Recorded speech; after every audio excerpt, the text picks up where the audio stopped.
नाइंसाफी नाइंसाफी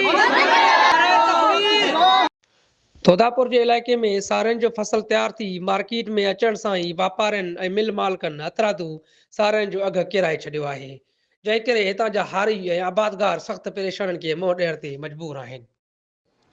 गढ़ीखेर तालुके जा आबादगार ऐं हारी केतिरनि ॾींहंनि खां वठी सरापा एहतिजाज बणियल आहिनि, पर सिंध हुकूमत समेत चूंडियल नुमाइंदनि बि को नोटिस न वरितो।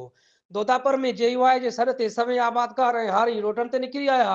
आबादगारनि थींदड़ ज़ुल्म ख़िलाफ़ एहतिजाज रिकॉर्ड करायो।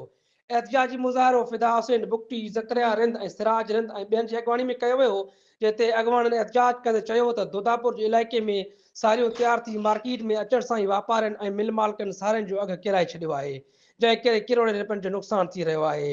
हिननि वधीक चयो त मिल मालिकनि ऐं वापारियुनि सारनि जो फी मन 1600 खां 1800 रुपया मुक़ररु करे छॾियो आहे ऐं फी मन ते 4 किलो नाजाइज़ कटौती पिणु कई पई वञे, जेका सरासर ज़ुल्म आहे।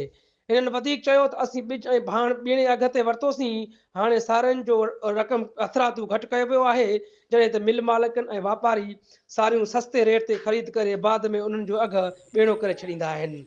मुज़ाहिरीन सिंध हुकूमत खां मुतालबो कयो त ख़ुदा नोटिस वठी करे सारनि जो फी मन 4000 खां 5000 मुक़ररु करे हारनि ऐं आबादगारनि सां थींदड़ ज़ुल्म बंदि कयो वञे।